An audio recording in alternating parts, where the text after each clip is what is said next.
Bueno, como decía antes, vamos a hablar del libro de Fritzsche, en primer lugar, de un poco de la obra, de los alemanes, no como una actitud única hacia el nazismo, ¿sí? Sino vamos a tratar de comprender conjunto con el autor su tesis de por qué los alemanes se hicieron nazis, ¿no? Él tiene tres nociones generales que recorren la obra, ¿no? La obra está realizada sobre diferentes elementos que componen la ideología y el accionar del nazismo, ¿sí? Hacia la sociedad alemana, que es en la cual se siente ella involucrada y a la vez se siente atraída por el nazismo. Bueno, en primer lugar es cuál es la visión de los nazis de la propia sociedad alemana y de los alemanes, ¿sí? Y ahí, justamente ahí está el título del libro, Vida y Muerte, ¿sí? Vida y Muerte. No se trata sobre los que vivieron y murieron durante el régimen nazi, no, está hablando de la alternativa entre vida o muerte, ¿sí? Está hablando justamente del peligro entre vivir y morir, ¿no? ¿Qué significa? Tenemos que volver y partir de la idea del peligro, ¿no? O sea, de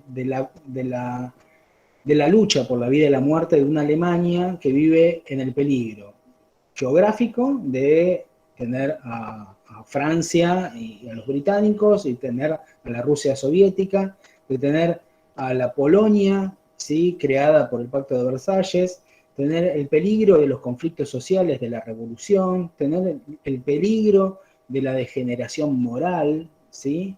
Tener el peligro militar y revolucionario. Eh, y justamente ellos van a utilizar la idea de muerte como lo vamos a profundizar ahora, como la imagen, ¿sí? Del 18. El 18 como justamente lo que creó todos esos peligros que laten sobre la sociedad alemana, el 18 y la derrota del 18 como la obsesión de la destrucción de una Alemania, ¿sí? Que debe ser revitalizada, la idea de vida, ¿no? La idea de vida, de revitalización de una Alemania que es la Alemania de 1914, ¿no? Entonces van a estar siempre esas dos imágenes. Y decía vida y muerte porque justamente es una alternativa entre dos. O se vive o se muere, es una lucha por la vida, ¿sí? El peligro es la muerte. ¿La muerte en manos de quién? De los enemigos nacionales. Pero no son los enemigos nacionales, son los enemigos también, no son los que están por fuera de la frontera de Alemania, sino los enemigos que tenemos dentro, ¿sí? Son los enemigos a la raza alemana, ¿no? La idea de muerte nos está hablando de una idea de vulnerabilidad constante, ¿sí? Y justamente la idea del pueblo en peligro, ¿no? Es ante eso lo que debe construirse una nación inexpugnable, una nación fortaleza, ¿no? Una nación de hierro, que luche no solo políticamente, sino también militarmente por la vida, ¿sí? O sea, detrás de la concepción de la situación de Alemania de entreguerras hay una idea de darwinismo social, ¿no? De la idea de la superación. Espacio vital, ¿no? También. Va a ser una expresión de eso, justamente para que pueda vivir el pueblo alemán necesita el espacio vital, ¿sí? Que le fue cercenado, que le fue negado en la guerra del 14. Después hay una concepción de la vida, también de la vida, pero de la vida de quién, ¿sí? Porque después hay una vida que vale ser vivida y una vida que no vale ser vivida, que no tiene valor, y es más, puede ser un peligro, ¿sí? Que la vida indigna, la vida de los degenerados genéticos, ¿sí? Y esto, ¿sí? Requiere, para ser comprendido, ¿sí? Una nueva adscripción de los alemanes, más allá de la idea, Juan Ratzel. ¿Qué es Ratzel, Juan? El nombre del geógrafo de la teoría del espacio vital. No me lo estaba acordando, lo tuve que googlear. Perfecto. Gracias por el aporte. Esta concepción de vida o muerte de la Alemania y del pueblo alemán necesita una adscripción de los alemanes, una concepción de su alemanidad, no bajo los parámetros de la idea de ciudadanía, ¿sí? Sino sobre una nueva idea. ¿Cuál es esa idea?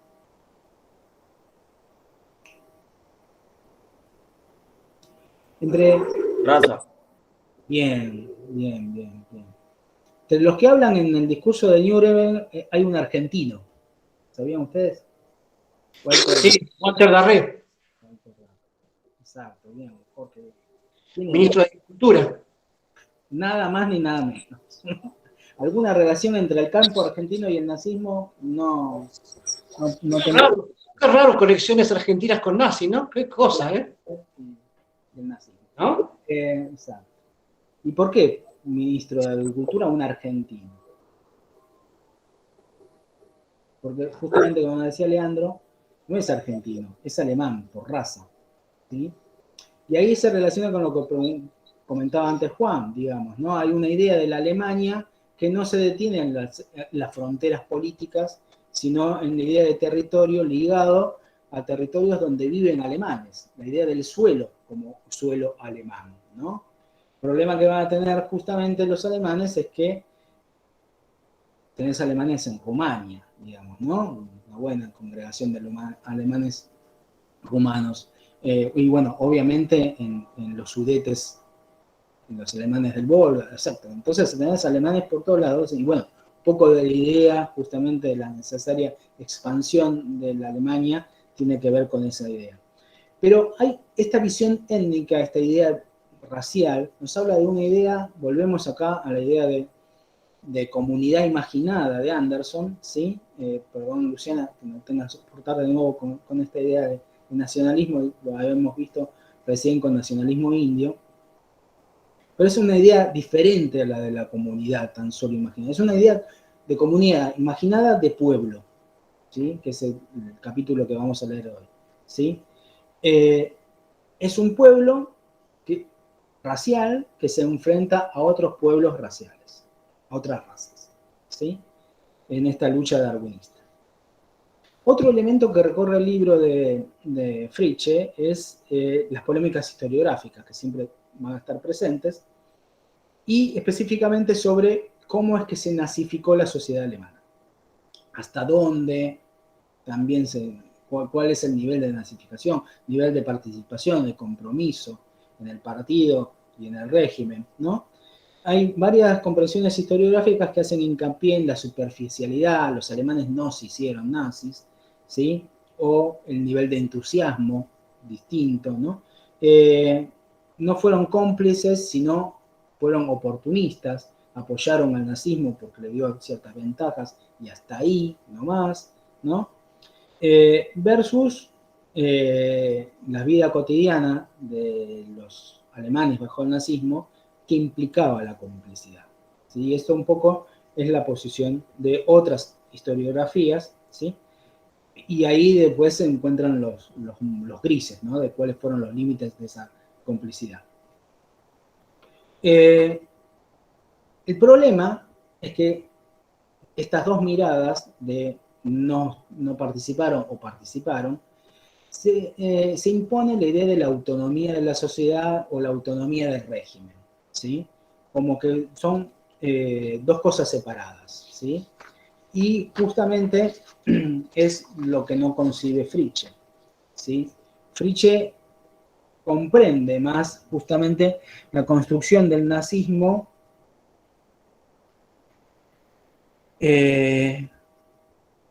como una institución, como instituciones que permean el conjunto de la sociedad en función también de una búsqueda de los propios alemanes, ¿no? Él no se sitúa tanto en el régimen, sino ahora vamos a describir las fuentes que utiliza, en función de comprender los deseos, las contradicciones, la fascinación y el nivel de atracción que tuvo hacia los alemanes, así como el miedo que sintieron por el régimen, la aversión que sintieron por el régimen o el nivel de convicción que sintieron por el régimen.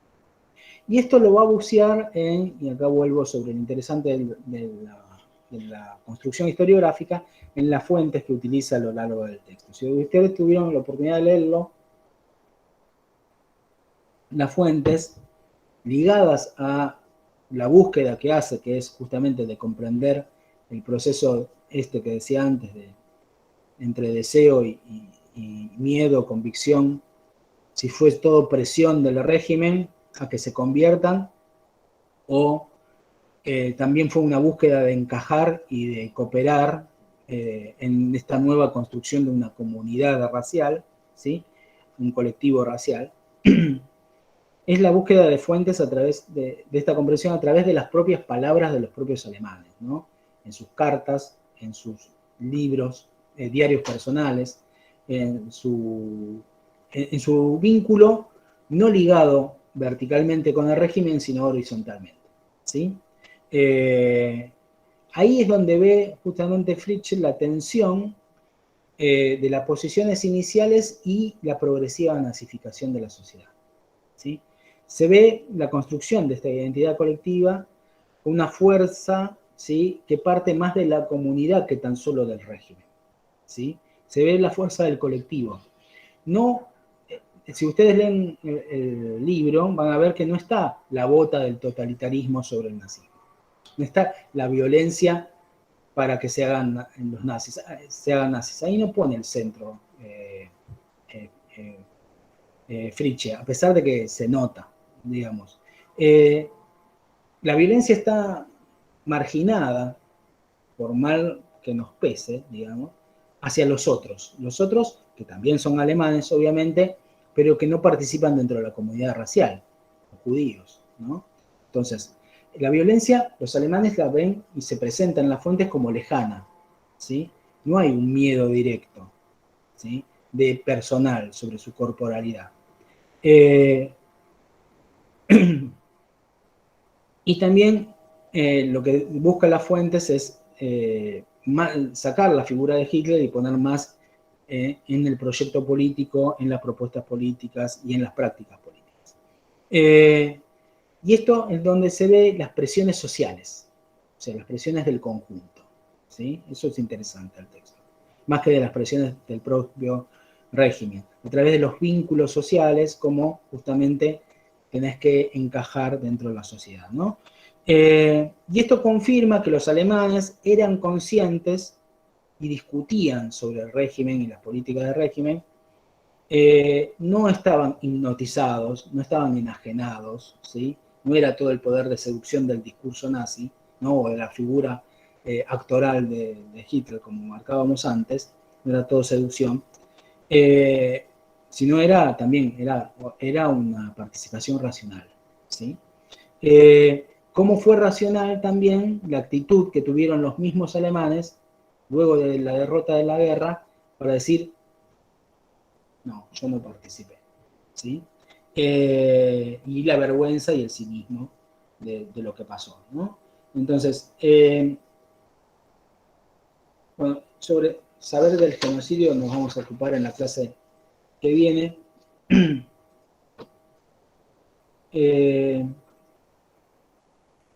La tesis de Fritzsche es: el nacionalsocialismo evolucionó a partir de una dinámica existente en la política alemana de 1914. Esto ya lo trabajamos la clase pasada. En la que la guerra y la revolución movilizaban al pueblo alemán para emprender proyectos de revitalización nacional. El anhelo de un nuevo orden dominaba el horizonte político de Weimar, logrando los nazis combinar populismo, racismo y nacionalismo, de un modo juvenil y enérgico que lo llevó al poder.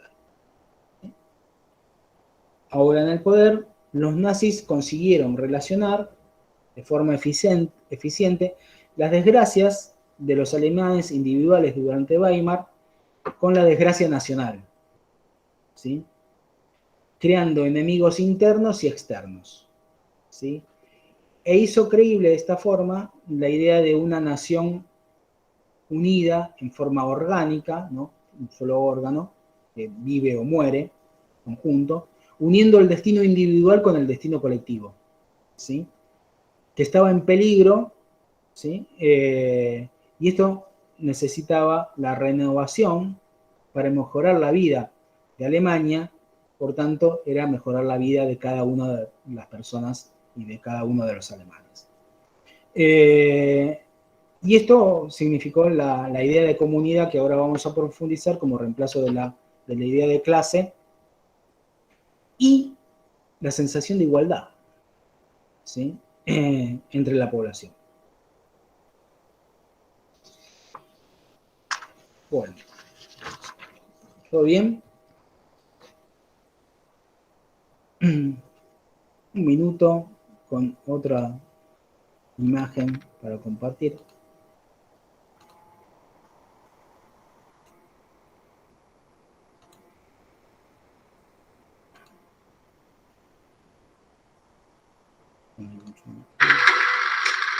Hitler. Allow me to introduce myself. I am Captain Hermann Dietz of the Falkenhayn Gestapo. With me, Herr Muller, Herr Juncker, Herr Klump, and Herr Forsch. May we come in? Thank you so much. Heil Hitler. Heil Hitler. Heil Hitler. Heil Hitler. Heil Hitler. Heil Hitler. Heil Hitler. Heil Hitler. Heil Hitler. Heil Hitler.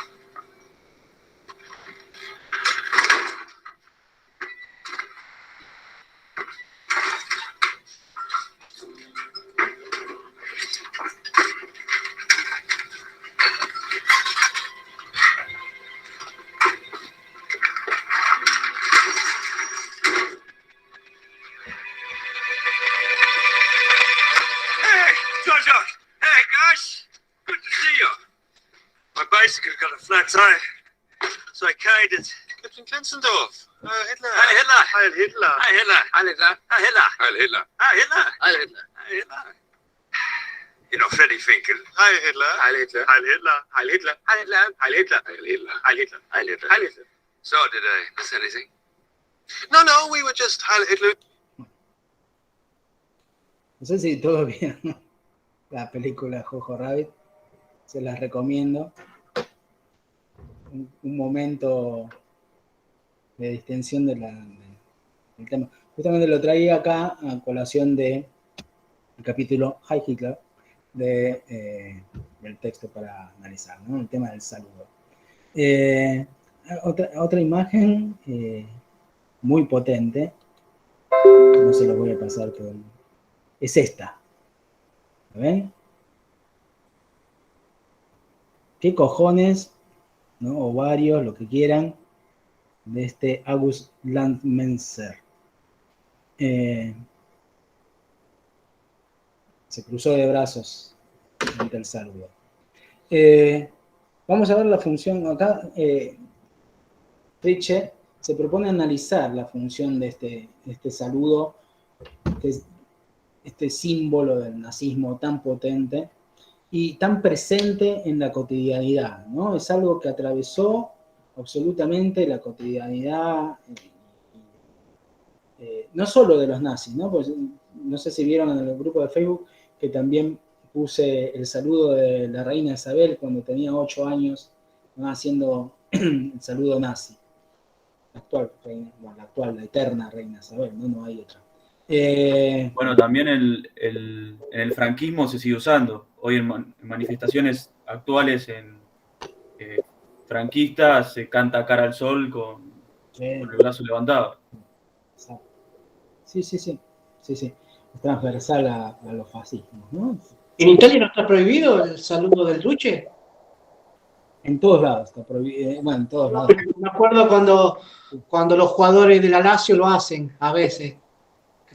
Identificado el duce con la Lazio y algunos, no me acuerdo quién era, uno lo hizo y se llegó de multa por incitación a la violencia. Por Jugador eso. argentino, Mauro Zárate, el que jugaba en Vélez, estaba lesionado, fue a la tribuna con la barra brava de la Lazio y salieron todos sacándose una foto con el brazo levantado y él lo levantó también. Sí. No sé si sabía o después le explicaron y ahí dijo, no, yo como me saqué la foto, vi que estaban todos así. Sí, no, pero fue un jugador italiano, no me acuerdo el nombre, que hizo un gol, lo festejó con el saludo nazi y se armó flor de revuelo. Porque, bueno, está prohibido, pero bueno, qué sé yo, tampoco fue un invento de Hitler. Bueno, Hitler copió mucho a Mussolini, ¿no? Igual lo despreciaba, pero el imperio romano. el mentor, ¿no?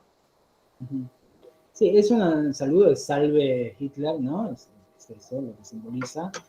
Pero es mucho más lo que representa.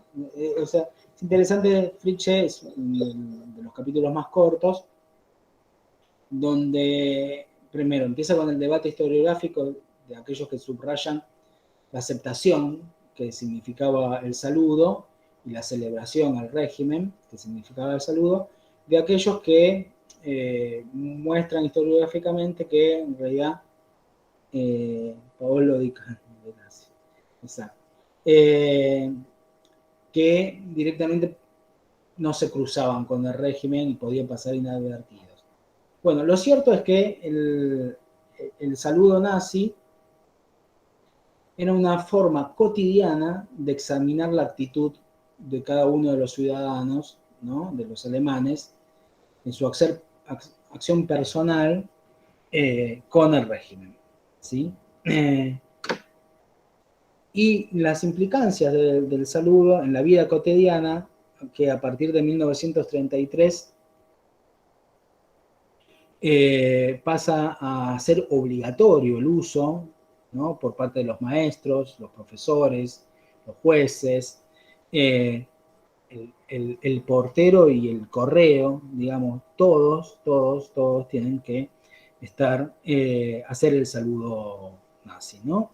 Era una exigencia de uso público en el espacio público para todos y todas. El significado, claramente, obviamente, era, por un lado, que era más fácil para todos los alemanes responder por igual, digamos. Había una cuestión de uniformización de la sociedad, ¿no? Era parte del objetivo. Cuantos más alemanes lo usaban, más se demostraba quién, ¿no? Era señalado como no parte de la comunidad de pueblo y no respondía de la misma forma. ¿Quién era el no convencido o el enemigo? ¿Sí?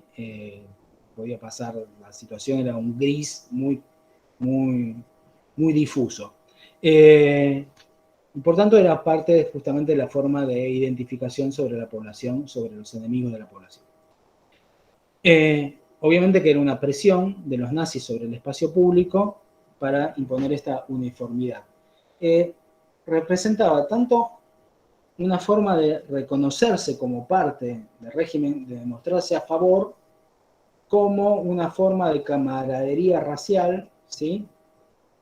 Que eliminaba las distinciones de clase, digamos, porque, veamos, no es que no existían saludos, o sea, existían saludos, y había genuflexión ante la aristocracia, ante el poder, antes, ¿no? Había obediencia, no es lo mismo el saludo de alguien que entra a un restaurante de 5 estrellas, del portero que está en la puerta, que cuando entras al bar de la esquina, digamos, ¿no? Claramente. Entonces, lo que sí el saludo representaba esta posibilidad de igualación, uniformidad, pero también la contraparte es la igualación de la sociedad. Una sociedad que estaba dividida jerárquicamente, y donde tengamos en cuenta que tal vez esto no lo conseguimos, ¿no? Cada uno puede hacer una idea de dónde viene él, su familia, cuál es su herencia personal, su herencia cultural, y va a ver que más o menos hay o una superación o una búsqueda de un horizonte que no necesariamente está tan cerrado en la Argentina de los últimos 70 años. Pero en la Alemania previa al nazismo, vos eras portero y tu hijo iba a seguir siendo portero y así sucesivamente, digamos. No había posibilidad de ascenso social. Iba a ser trabajador y iba a ser trabajador toda la vida, y así sucesivamente, ¿no? Y por tanto las jerarquías, eso está muy bien representado en la película El Último de Murnau, justamente. El último es el último en la imagen de un portero, por eso me viene tanto a la mente el ejemplo, que pierde su trabajo. En una Alemania que pérdida de trabajo era algo común, La pérdida del trabajo no era tan solo la pérdida del trabajo de sustento material, era la pérdida del estatus social, ¿sí? De tener un trabajo seguro, de un uniforme de portero, que significaba justamente el ejercicio del trabajo, ¿no? De llegar con el uniforme al vecindario, lo que significaba, ¿no? Llegar con el uniforme de portero al vecindario. Entonces, eso era también lo que se había roto en Weimar, ¿sí? Con la crisis. Y es tan importante, por tanto, el saludo como uniformador social e igualación social, ¿sí? Por tanto, y ahí encontramos los dos aspectos. Por un lado, el aspecto coercitivo, obviamente, presente en el saludo, como el aspecto afirmativo, no solo de adscripción al régimen, sino el atractivo que tenía para la población el saludo nazi, ¿no? Si esto representaba un respaldo o no un respaldo a Hitler o a la figura de Hitler, ya es un debate que se pregunta, ¿no? Sin duda, este personaje que mostraba con los brazos cruzados mientras todos saludaban, quedó en evidencia, ¿no? Para la posteridad. Pero también si levantabas el brazo, era tan solo un gesto y podías pasar desapercibido mientras seguías leyendo El Capital de Marx en tu casa, ¿no? Digo, por decir algo, ¿no? Y es interesante como sobre el final del capítulo, Fritzsche describe cómo el uso del saludo nazi, en medida que las derrotas del nazismo se iban sucediendo, iba declinando y iba volviendo las formas antiguas de saludo más convencionales, ¿no?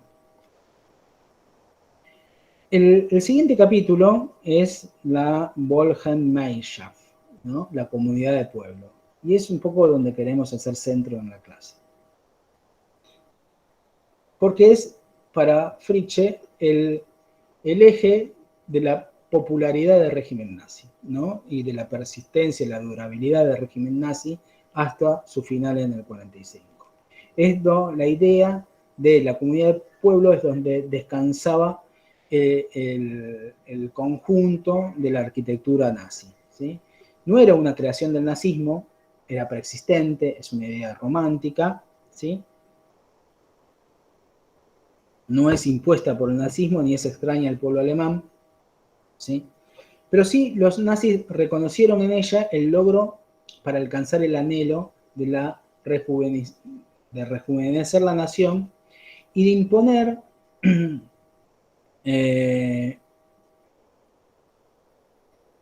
para aquellos que se reconocieran como nazis, ¿sí? La comunidad de pueblo antecedía, ¿sí? Y se anteponía al nazismo. Incluso para aquellos que no eran nazis, era un anhelo para alcanzar, ¿sí? La comunidad de pueblo. Y de esto dependía mucho de la legitimidad del régimen. Justamente ahí volvemos a la tesis de Fritzsche de la foto de 1914, ¿no? Esa imagen que construye una realidad que es la idea de la unidad alemana y la reconciliación por toda diferencia regional de clase o ideológica. Esa imagen del 14 como una idea emocional, como una idea de fuerza movilizadora, de tono democrático, de tono popular, populista, de una fuerza colectiva, renovadora, ¿sí? Que contrasta fuertemente con la imagen de la derrota del 18, ¿sí? De Versalles, de la inflación, del pueblo asediado, etc., ¿no?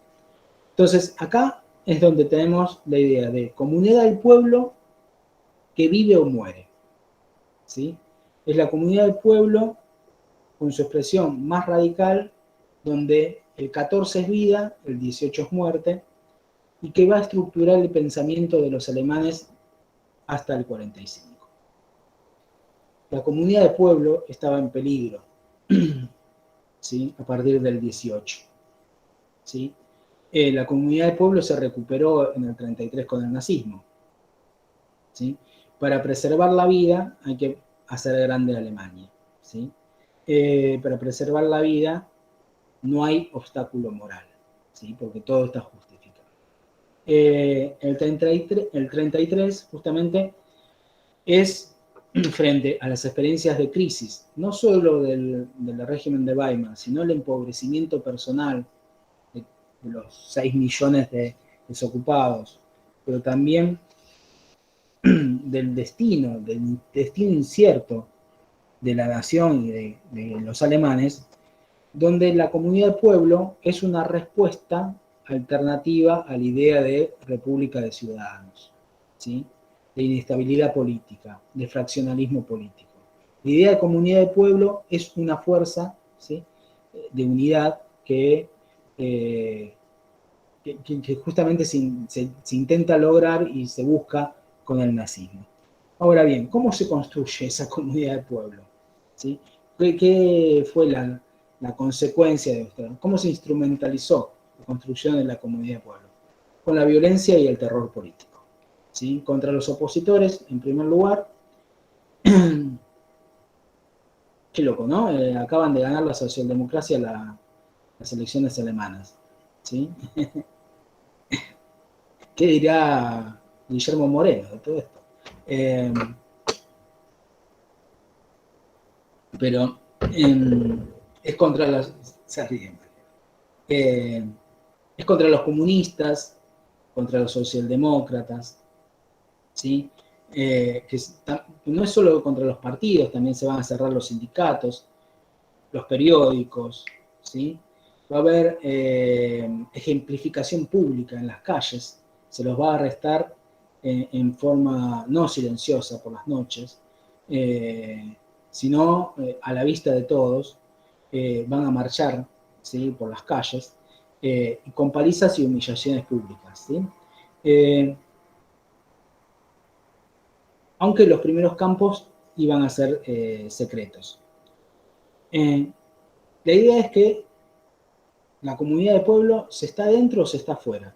Adentro de la comunidad de pueblo solamente podría existir camaradería, ¿sí? Y por tanto, si no eras camarada del pueblo, no eras parte del pueblo, eras un enemigo del pueblo, ¿sí? No había neutralidad posible. El efecto inmediato de esto es justamente la construcción, a través del temor, de la construcción de la conformidad, ¿sí? Pero a la vez, la tranquilidad que le dio a la mayoría de los alemanes no haber sido parte, no haber sido víctima de este terror, ¿sí? Porque se sabía, iban a buscar a los comunistas, iban a buscar a los socialdemócratas, ¿no? Como decía mi mamá, si vos no hacías nada, los milicos no te hacían nada. Entonces, por eso, quédate tranquilo.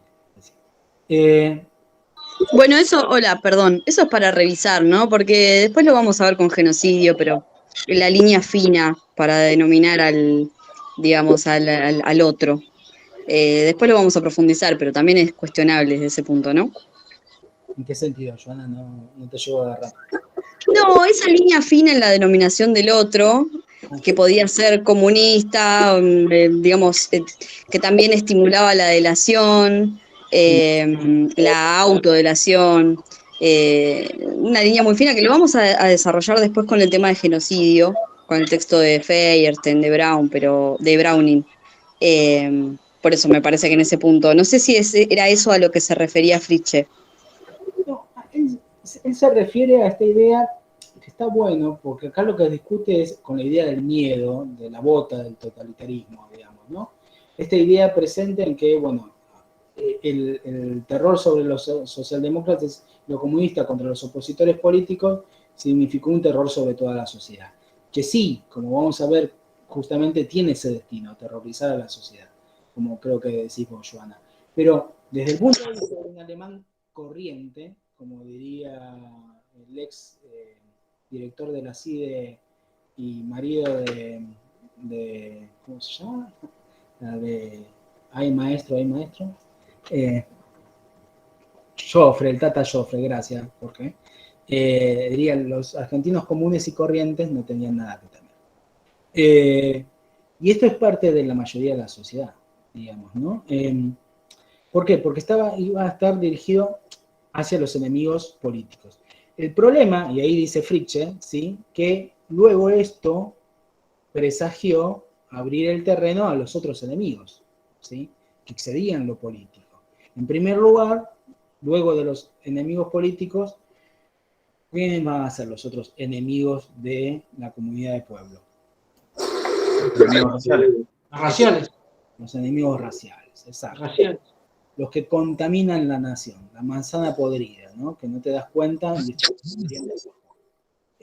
porque son alemanes, digamos, ni siquiera hacen actividad política, están en su mundo, pero están contaminando la nación. Entonces, el objetivo es limpiar a los que no pertenecen a la comunidad de pueblo, ¿sí?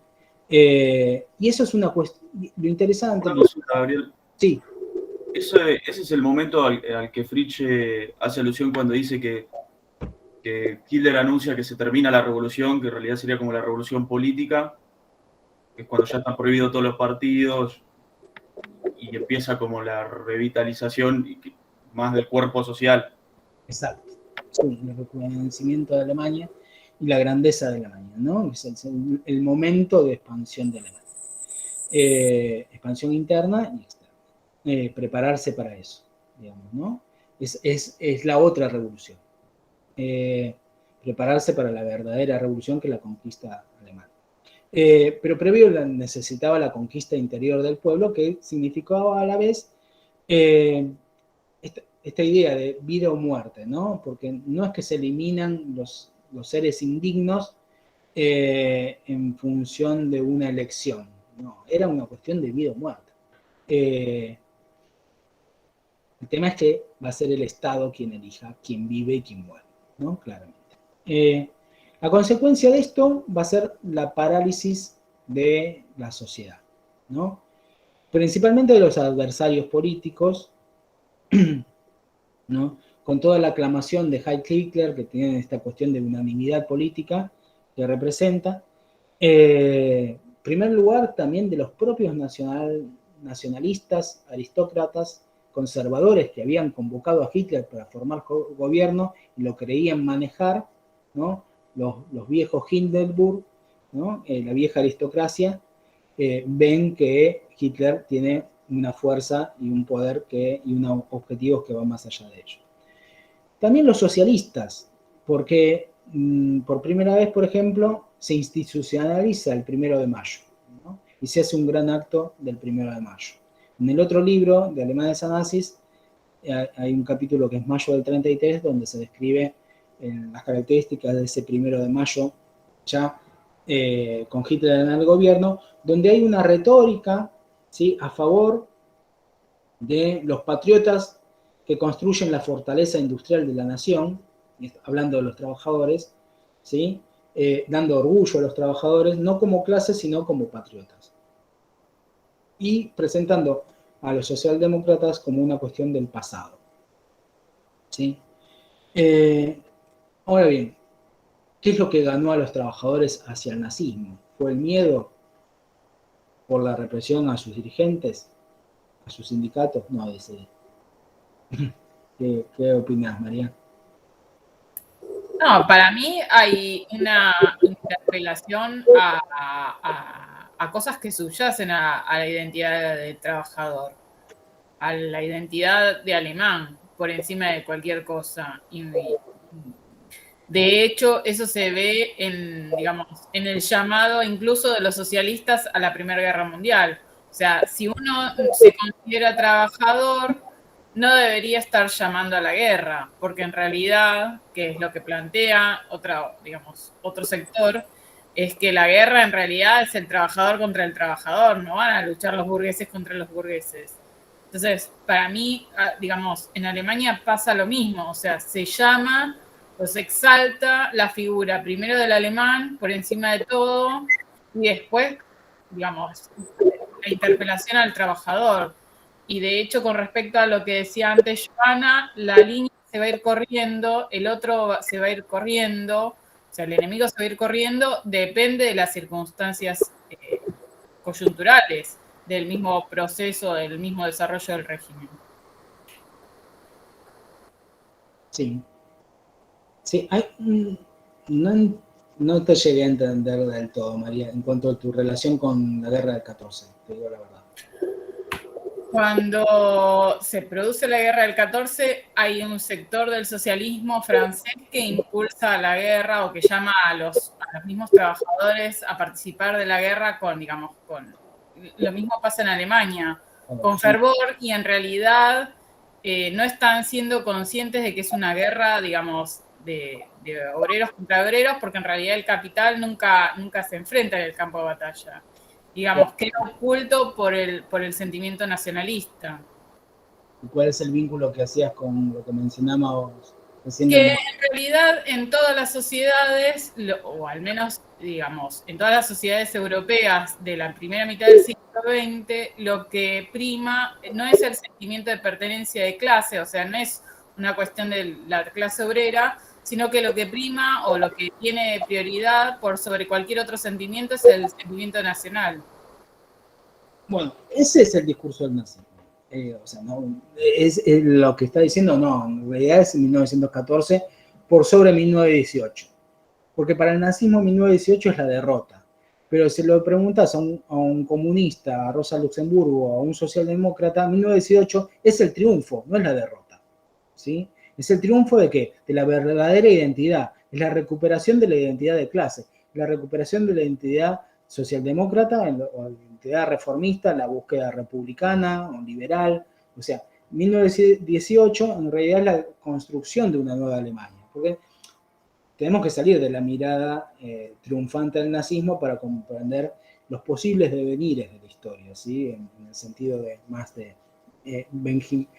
Walter Benjamin, ¿no? De la historia contrapelo. ¿Por qué? Porque lo que te muestra justamente el 18, pero también el 23, o la misma votación en la cual el nazismo es tan solo primera minoría comparativamente por menos de un punto, si sumamos los votos de la socialdemocracia con los comunistas, ¿sí?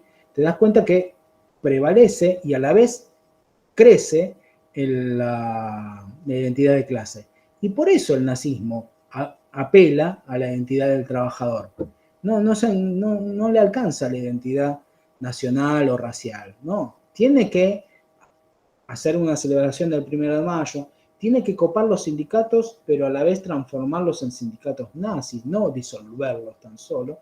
Y ahora vamos a ver en particular que en el siguiente capítulo qué política se da para los trabajadores, ¿no? Pero en esto trata de entender a los trabajadores y trata de interpelarlos. Pero la principal interpelación que va a hacer es una interpelación de tipo económica, ¿sí? Los trabajadores eso lo van a reconocer. ¿Cuál es la interpelación? Dar trabajo, simplemente. Frente a los 30, la crisis total de desempleo, política estatal, ¿sí? de inversión. Por eso mostraba al principio de todos lo que llegaron a ver la Autobahn, ¿no? Que es justamente la autopista del régimen, que es la construcción, ¿no? de autopistas en toda Alemania, que obviamente eso va a servir para el traslado de soldados, pero en sí sirve para dar empleo y reconstruir de esta forma una estabilidad económica, que es lo que va a ganar a los obreros, no a hacerlos fanáticos, pero sí a ganarlos en la legitimidad del régimen, ¿sí? Gabriel, ¿la construyó Esper esa vía, autovía, o no? Sí, muy particular porque a la vez tenía esta idea de como eran románticos alemanes, era conservar el paisaje alemán, ¿no? Si había un roble por donde tenía que pasar la autopista hace esto, sí, las líneas de la colina, etc. Cuidado del medio ambiente, digamos. No tanto. La tarea del nazismo, y por eso la fuerza que le daba Hitler en el discurso que vimos al partido, ¿sí? Como herramienta para infiltrar a la sociedad, absorber a la sociedad, coordinar a la sociedad y adoctrinar a la sociedad, ¿no? Esa va a ser la función del partido nazi, de llegar a todo orden y lugar de la vida política, social y económica alemana, ¿sí? en especial a donde ya había llegado la socialdemocracia, ¿sí? Pero también destruyendo la diversidad, la autonomía, la identidad previa, ¿no? Nazificando esos espacios, ¿sí? No era tan solo una búsqueda de llegar y, bueno, ahora dirijo la Sociedad de Fomento de Villa Urquiza, sino era directamente nazifico la sociedad de Fomento de Villa Urquiza. Pobre mis vecinos.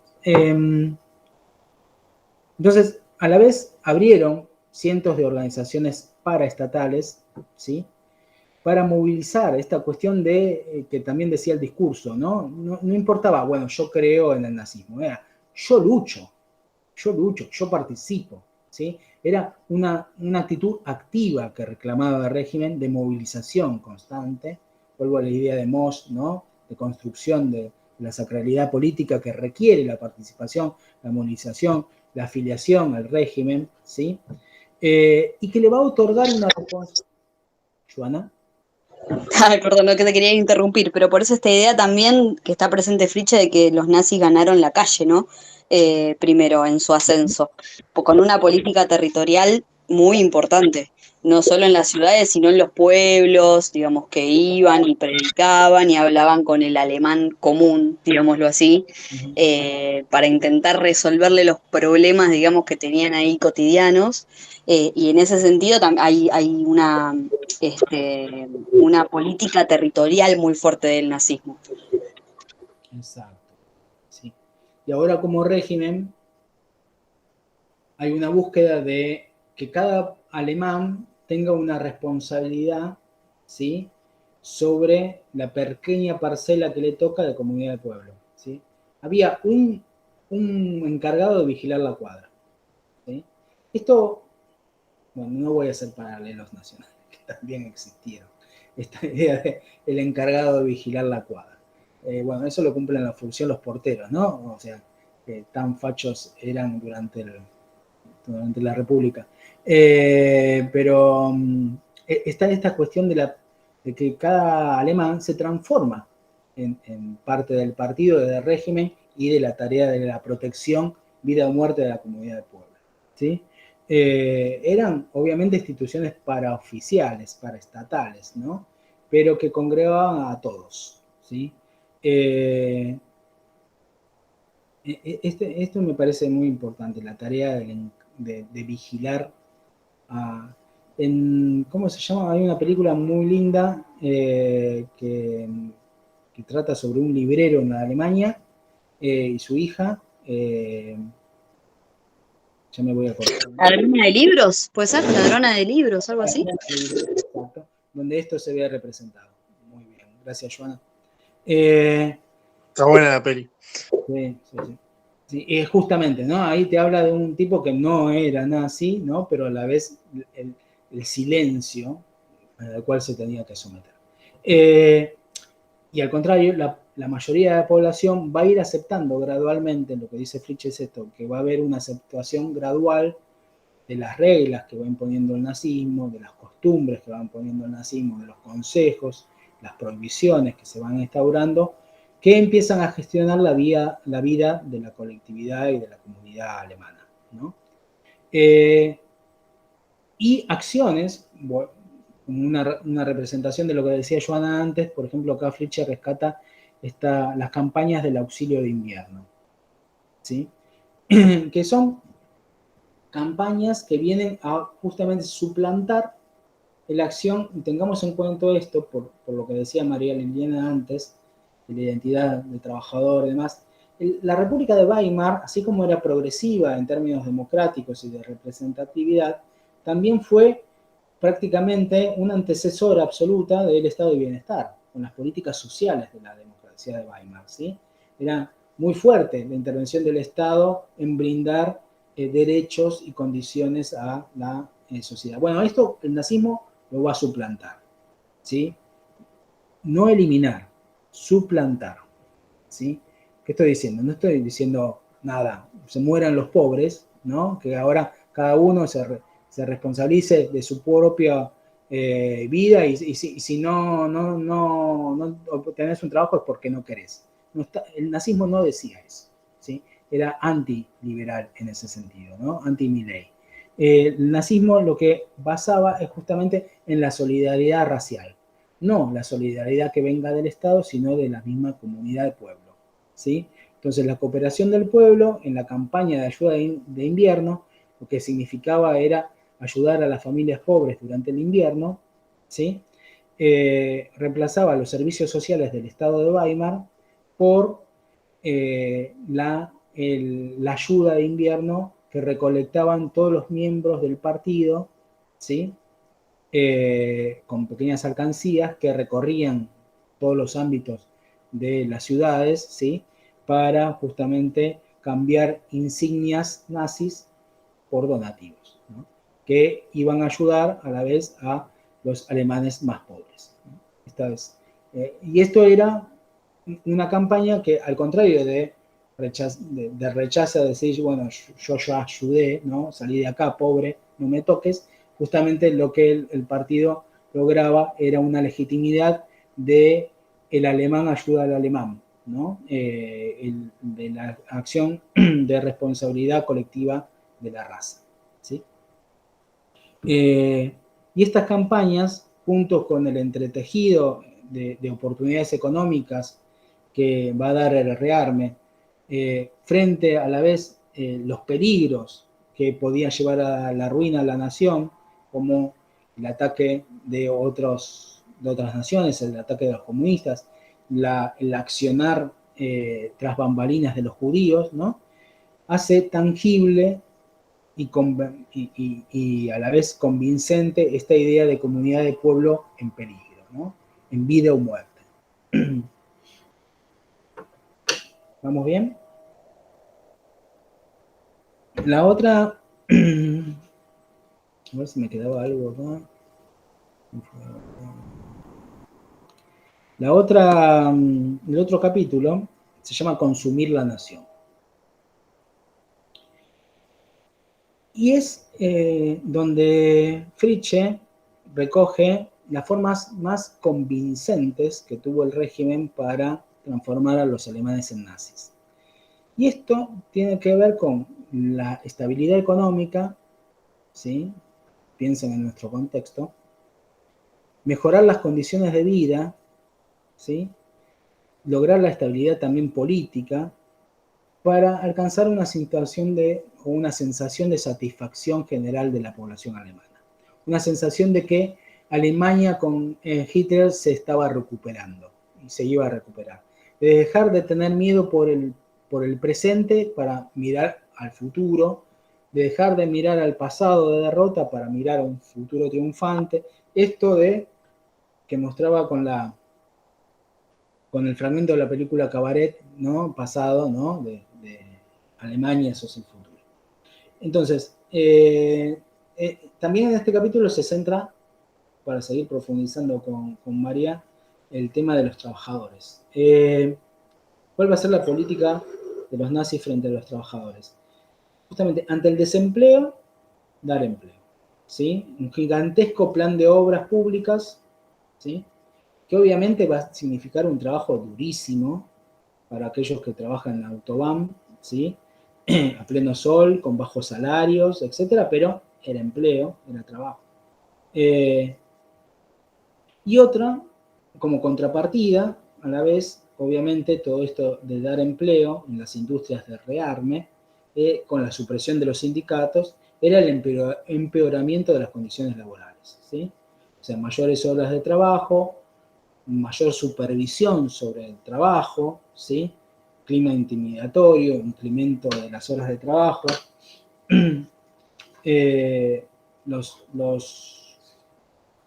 salarios pasaron a ser más bajos que antes de la crisis del 19, pero a pesar de eso había trabajo, ¿no? Y eso daba seguridad económica y era parte de la valoración del régimen, ¿sí? Otro autor va a decir, los trabajadores no se hicieron nazis, pero sí aceptaron a nazi, ¿sí? Fritzsche lo que va a decir es que el rearme a la vez consumía las posibilidades de la recuperación alemana, ¿no? O sea, el rearme, que a la vez la mayoría eso lo van a ver más en detalle en el texto de Manson, ¿sí? Que tiene la primacía de la política de economía en Alemania nacionalsocialista, que lo tienen en la clase grabada, para leerlo. Van a ver la discusión sobre el rearme, la economía, los diferentes sectores de la industria y la política alemana, lo van a ver más en detalle que en el texto de Fritzsche. Aquí Fritzsche lo que menciona es la disyuntiva entre la promesa nazi de recuperación, de vida mejor, versus esa promesa realizada una vez conquistado el espacio vital. ¿Sí? Decía, vamos a vivir mejor, pero una vez que ganemos el espacio vital. Para conquistar el espacio vital, primero hay que rearmarse para recuperar la fortaleza alemana. ¿Sí? Y en función de eso, bueno, tus necesidades pueden ser postergadas. ¿Sí? ¿Se entiende? Entonces, y tus necesidades son las necesidades de consumo. ¿Sí? Pero los nazis, a la vez, igualmente inventaron el Volkswagen, ¿sí? El auto del pueblo. ¿Sí? Inventaron la Autobahn con el Volkswagen, ¿sí? O sea, hicieron la autopista, hicieron el auto del pueblo. ¿Sí? Y mucho antes el Mercedes. Bueno, sí, pero el Mercedes no lo podía consumir cualquiera. ¿Sí? No, sí, alta gama. Pero bueno, también fueron importantes. Más hacer de un auto de colección hoy, era el Volks, ¿sí? Pueblo Wagen, ¿no? El auto del pueblo. ¿El famoso escarabajo puede ser? Exacto, el escarabajo. Exacto.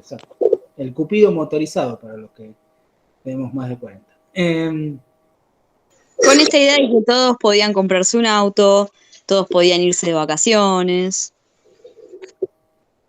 Era el hombre del futuro, ¿no? Con la capacidad de conquistar el presente, y a la vez el consumo de clase media, muchachos, muchachas, era justamente eso. Era poder tener algo que para un trabajador común y corriente era inalcanzable, que era un auto. ¿No? El consumo cultural también, ¿no? De los museos, del cine, también le dio mucha importancia. Perdón, además a esto que están diciendo, creo que Fritzsche lo dice como que la idea era que también que Alemania se convierta en el mejor lugar que los alemanes puedan visitar. Alguna frase como así me parece que decía. O sea, que no se vayan a, digamos, a otros lugares a vacacionar o a, digamos, a disfrutar, cuando lo mejor que lo que tienen está en su país. Creo que una idea era parecida a esa. O sea, en toda esta cuestión del consumo, ¿no? Exacto. ¿Por qué no vamos a ir a Brasil si tenemos Mar del Plata, ¿no? O sea, esa es la idea.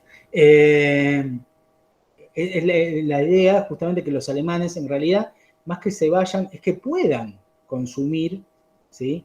Dentro del país, primero que tengan ingresos para consumir y después que adopten consumos de un estatus social superior al de ellos, al del trabajador. ¿Sí? Que eran los consumos de las clases medias que todavía no existían masivamente como podemos conocer nosotros luego de las políticas de Estado de Bienestar, ¿no? Que eran absolutamente minoritarios. Bueno, el Estado alemán nazi, ¿sí? Hizo todas las políticas destinadas a esto, que justamente una de ellas era las políticas vacacionales, ¿sí? Que fueron tomadas también de, como mencionaba otro compañero, que todo lo aprendió del Duce, también de del dopo lavoro, ¿sí? ¿Se acuerdan ustedes que también lo había mencionado? Después del trabajo, la organización también fascista para poder controlar el tiempo fuera del trabajo del trabajador. Bueno, los nazis hacen la fuerza a través de la alegría, que era una sección del Frente Alemán del Trabajo, ¿sí? Que te brindaba la posibilidad de tomarte vacaciones bajo la idea de disfrutar la vida, ¿sí? El lema era ese, ¿no? Instrumentalizar el tiempo libre para hacer paseos por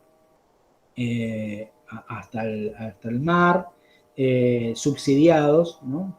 Como estos, como decía Alejo, consumos culturales y oportunidades de millones para viajar a destinos que estaban ahí nomás, pero que no conocían, ¿no? La idea de un nuevo orden, una nueva vida y una buena vida, ¿sí?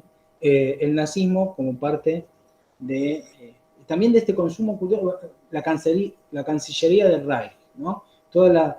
Volviendo al amante de lo que le gusta mucho a Oscar, ¿no? A Speer, que como el constructor de la nueva Berlín con gigantescos edificios absolutamente monumentales, pero que eran visitados por familias, digamos. Era donde gobernaba Hitler, pero a la vez era un paseo para la familia alemana en Berlín, ¿no?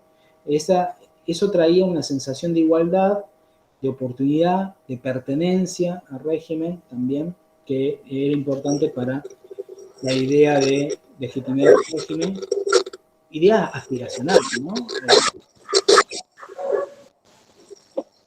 Y también, Gabriel, la música de Wagner, ¿no?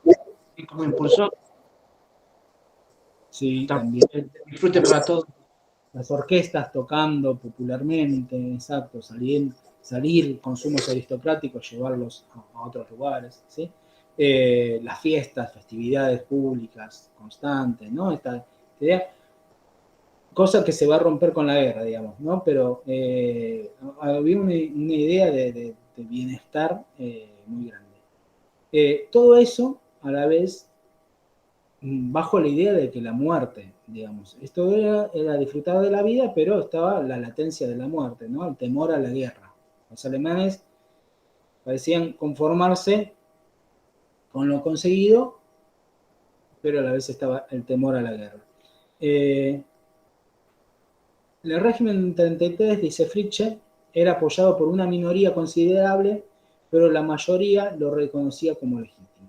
O sea, ahí hace una distinción interesante, ¿no? Una cosa era apoyar al régimen, ¿sí? Luchar con el régimen, y otra cosa era, bueno, legitimar al régimen, ¿no? No comprometerse, pero no oponerse. En la sensación de que Alemania abría una nueva etapa y una nueva dirección, ¿sí? Que las promesas nazis se ajustaban justamente a las expectativas de los propios alemanes. Entonces, no es que los alemanes decían unas cosas y bueno, no combinaba con las ideas del propio pueblo alemán, ¿no? Y para cerrar, dice Fritzsche, de esta forma los alemanes empezaron a identificar su futuro con el futuro del Tercer Reich, incapaces luego de imaginar una Alemania sin el Tercer Reich. ¿Sí? Habían logrado, con tiempo, ¿sí? Conquistar la vida y el espacio de los alemanes, incluso luego de la derrota, ¿no?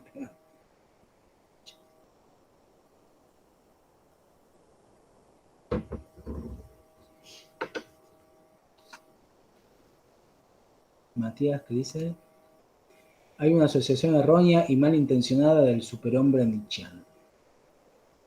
¿A qué viene, Matías? En el nazismo, decís.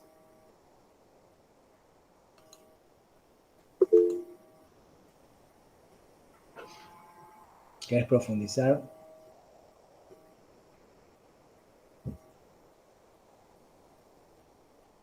No, aprovecho para hacer un comentario mientras el compañero completa su intervención, que vale la pena recordar que todos estos cambios culturales, toda esta expansión y estos cambios en el consumo, este vuelco hacia, digamos, la cultura alemana, etcétera, etcétera, también estuvo fuertemente acompañado de un crecimiento económico, ¿no? Creo que hay un trasfondo ahí muy importante para destacar que hace también a la eficacia de la transformación social y cultural del nazismo, ¿no? Que uno no puede hablar de la posibilidad de disfrutar de la vida, expandir el consumo, un cierto acto de justicia social también, sin un crecimiento económico y sin una eficacia para el desarrollo y la administración, ¿no? de los bienes económicos. Así que digamos que buena parte del ascenso y esta fuerte transformación del nazismo tuvo que ver también con eso, ¿no? Fue una muestra también de que para recuperar el orgullo alemán, ese era el camino, ¿no? Había una prueba material también de que esta transformación cultural era el camino para recuperar la grandeza de Alemania.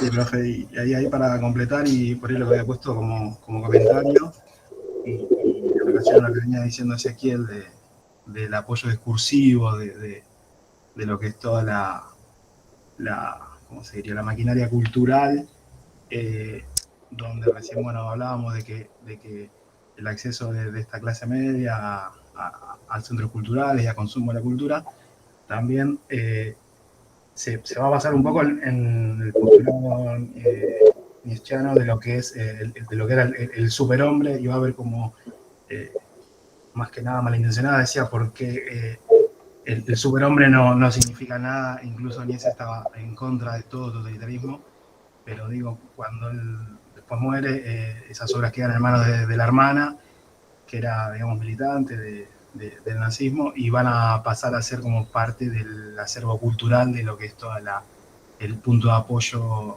en la teoría de la raza aria y demás. Sí, pasa. Sí, obvio, no podemos trasladar a Nietzsche, que es atemporal, ¿no? Comprensión atemporal, que no vivió el nazismo, que hubiera dicho y hecho frente al nazismo, pero sin duda hubo una utilización de su bagaje filosófico para resaltar la figura de Hitler y de los alemanes. Muchos otros elementos, obviamente elegimos algunos, no con estos solo se da explicación del conjunto de régimen y de la tarea hacia la sociedad alemana. Otra política es la política hacia el campesinado, hacia la distribución de tierras durante el nazismo y sobre todo ya en la expansión militar. Otra política es la política de victorias internacionales de Hitler también, ¿no?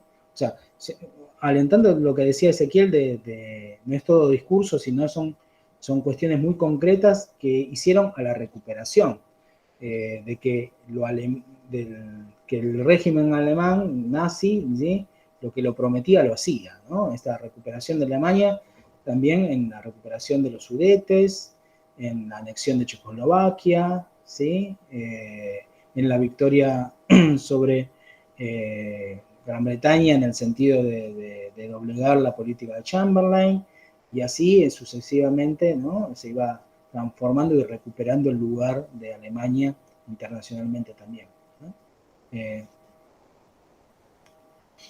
Tengamos en cuenta también esto, hablando de los sectores y clases sociales, que detrás de esto hay una ascripción muy grande de las clases dominantes, tanto de la vieja aristocracia terrateniente y de la aristocracia industrial sobre todo, ¿no?, que se ve favorecida con las políticas de rearme, ¿no?, que ingente cantidad de dinero se traslada directamente a las arcas de las grandes compañías, a pesar de que el discurso del nazismo era un discurso hacia el pequeño hombre, ¿no? En realidad el que termina fortaleciéndose acá son las grandes compañías.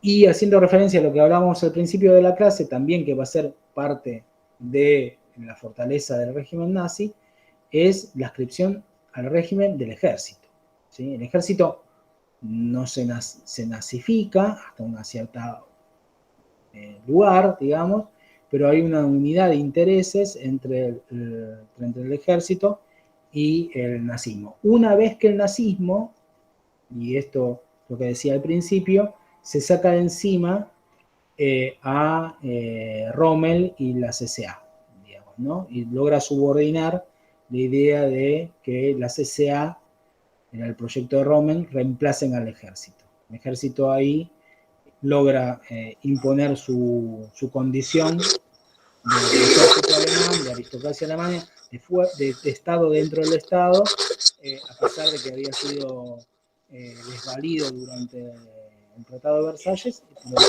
vez se mantiene su poder y a la vez es utilizado por Hitler para justamente la política expansión, ¿no? Bueno, ahí entre los principales jerarcas de la primera hora, si se quiere, nazi, que lo ayudó a mantener el ejército unido, es Hermann Göring, héroe de la Primera Guerra. Este fue un baluarte principal que llegó a ser casi el segundo en la escala jerárquica del nazismo, ¿no? Que también supo buscarse, rodearse de gente que le dieron apoyo. A él, un austríaco desconocido, ¿no? Y que uno de los héroes de la Primera Guerra sea su mano derecha, también daba, ¿no? esa impronta, ese poder que tenía, ¿no? Exacto. Sí.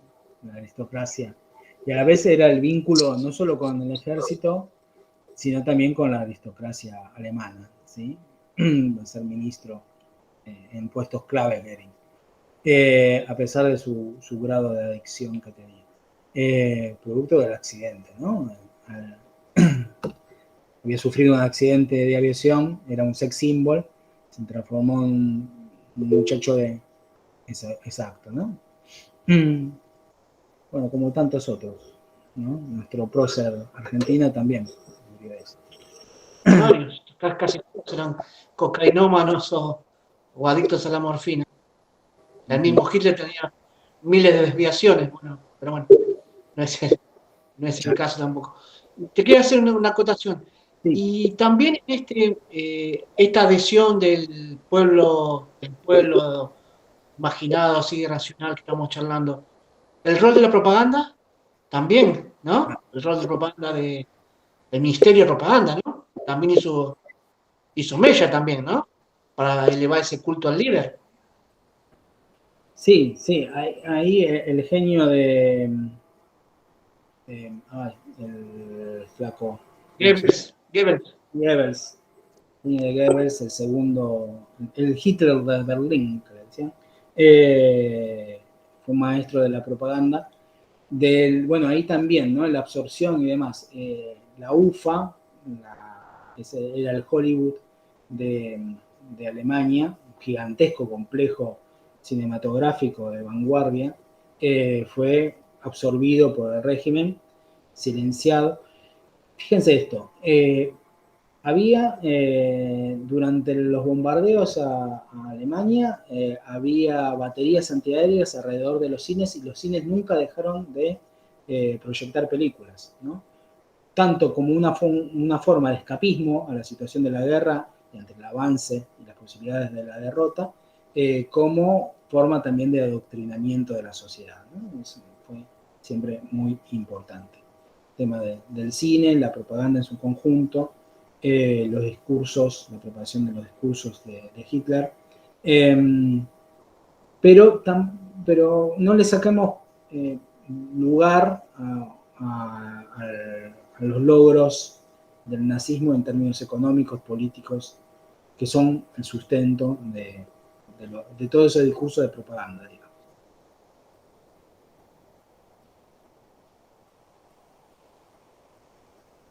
El tema es que justamente esos logros, como eso lo dice el texto de Mason, llevaron al callejón sin salida de que para poder garantizarlos y expandirlos, para seguir conquistando a los alemanes, tengan que verse embuidos en la guerra. La guerra significó justamente la manifestación pura y llana de la vida o la muerte de los alemanes, ¿no?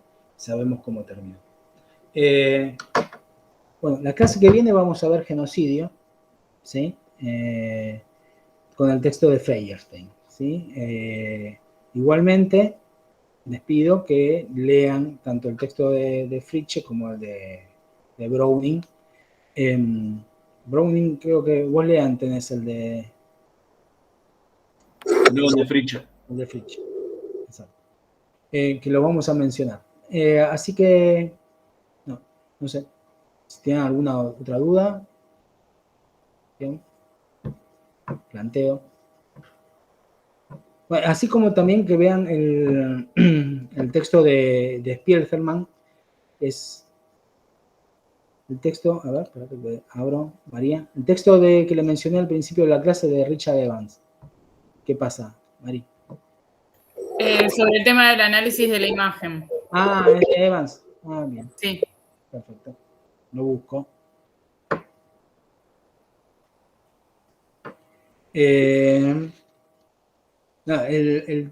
Una fuente que pueden usar también para secundaria, que acá por tema de tiempo no lo podemos trabajar, es Maus, ¿no? La novela gráfica Maus 1 y 2, que es excelente y es muy buena para representar también qué es el nazismo.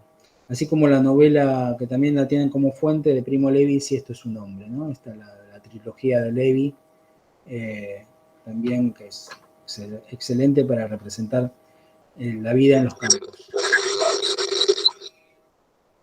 Sí. Bueno, pero el texto de Daniel, que es nuestro sociólogo especialista en temas de genocidio, lo vamos a trabajar y en este muy interesante e importante trabajo que realiza Daniel, que es la comparativa también entre el caso argentino y el caso alemán, ¿sí? Para tratar de trazar una línea sociológica sobre el genocidio como práctica social. Así que bueno, nos vemos con este tema en la clase que viene. Cuídense, hasta la próxima. Gracias. Adiós. Chao. Saludos. Gracias, profe. Chao, hasta luego.